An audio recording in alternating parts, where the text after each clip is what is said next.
how did you approach structuring that funnel differently in terms of, obviously you had all the learnings from Moonbrew. You mentioned the sample kit. Mm-hmm. So you mentioned the CPA was great, but the LTV wasn't there. Mm-hmm. So when then you approach this with Moonbrew, like how did you arrive at this current configuration that's working so well?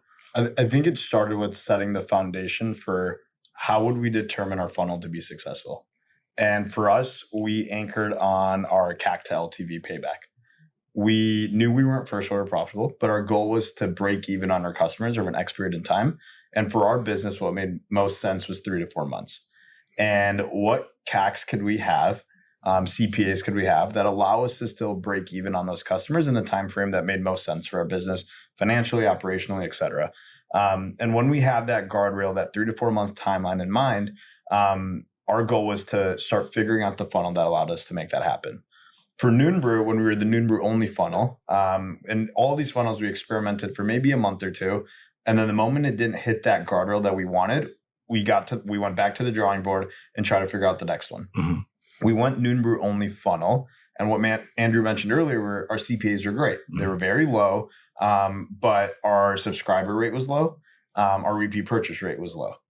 We're like, okay, so CPAs are here, but again, our main guardrail that we set ourselves to wasn't there.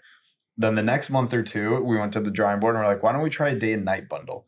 Let's do Moonbrew and Moonbrew together, because we saw some success with Moonbrew. We're like, what happens if we just offer them together at the same time? At that moment, CPA skyrocketed, but we saw an uptake in subscription rates. We saw improved retention rates, but those CPAs were too high for us to be able to stay within the guardrails that we established. So then we kind of got to our last option. We're like, let's try Moonbrew only. We went Moonbrew only earlier this year, and CPAs dropped compared to day and night. They weren't as low as Moonbrew only, but they were very low to the point where it was attractive for us. The biggest bump, though, is we went from around 10% subscription rates to upwards of 50% plus 60% range, right? So like our customers, what we realized is our audience struggled with sleep, and they're willing to subscribe into a product to get this every month to continue improving their sleep, because it is a daily issue that they struggle with. And they don't want to take melatonin every day, which has a lot of negative side effects that we can get into. Our repeat purchase rate skyrocketed, and all the numbers kept making sense where we stayed within our guardrails. And now the next step was continue scaling that funnel, pushing creatives into it that allowed us to scale it and continue scaling it as we are today. Got it. So you figure that right now the funnel is basically good enough to not be the biggest obstacle to scale. Right now, it's more getting more creatives to keep delivering that CPA that you're looking for.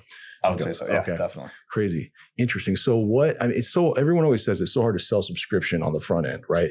And you just mentioned you must be doing an amazing job selling people on the idea that Moonbrew works. First of all, that they're going to be, are they in fact, they're purchasing subscription, like first time purchasers are buying subscription. Yeah. That's incredible. And that was what Andrew mentioned when we had that sample kit era.